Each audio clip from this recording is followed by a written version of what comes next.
अजा एकादशी व्रत कथा।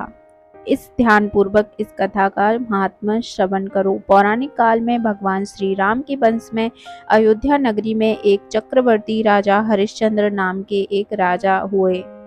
राजा अपनी सत्यनिष्ठा और ईमानदारी के लिए प्रसिद्ध थे। एक बार देवताओं ने इनकी परीक्षा लेने की योजना बनाई। राजा ने स्वप्न में देखा कि ऋषि विश्वामित्र को उन्होंने अपना राजपाट दान कर दिया है। सुबह विश्वामित्र वास्तव में उनके द्वार पर आकर कहने लगे, तुमने स्वप्न में मुझे अपना राज्य दान कर दिया। राजा ने सत्यनिष्ठ व्रत का पालन करते हुए संपूर्ण राज्य विश्वामित्र को सौंप दिया।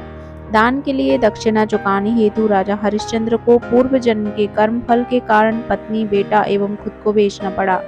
हरिश्चंद्र को एक डोम ने खरीद लिया जो शमशान भूमि में लोगों के दाह संस्कार का काम करवाता था। स्वयं एक चंडाल का दास बन गया। उसने उस चांडाल के यहाँ कफन लेने का काम किया, किंतु उसने इस आपत्ति के काम में भी सत्य का साथ नहीं छोड़ा।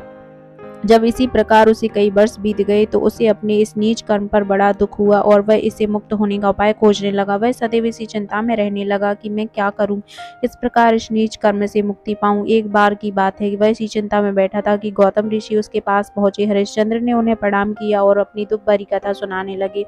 राजा हरिश्चंद्र की दुख भरी कहानी सुनकर महर्षि गौतम भी अत्यंत दुखी हुए और उन्होंने राजा से कहा, हे राजन, भादो माह की कृष्ण पक्ष की एकादशी का नाम अजा है।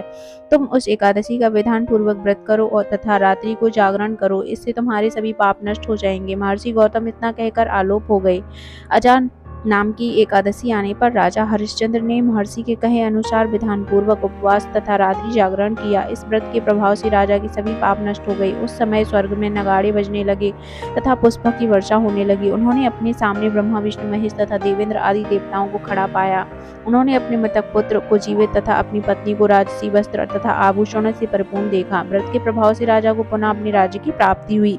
वास्तव में एक ऋषि ने राजा की परीक्षा लेने के लिए यह सब कौतुक किया था, परंतु अजा एकादशी के व्रत के प्रभाव से ऋषि द्वारा रची गई सारी माया समाप्त हो गई और अंत में समय में हरिश्चंद्र अपने परिवार सहित स्वर्गलोक को गया। हे राजन, यह सब अजा एकादशी के व्रत का प्रभाव था। जो मनुष्य इस उपवास को विधान पूर्वक करते हैं तथा रात्रि जागरण करते हैं, उनके सभी पाप नष्ट हो जाते हैं और अंत में वे स्वर्ग को प्राप्त करते हैं। इस एकादशी व्रत की कथा के श्रवण मात्र से ही अश्वमेध यज्ञ की फल की प्राप्ति होती है। ओम नमो भगवते वासुदेवाय।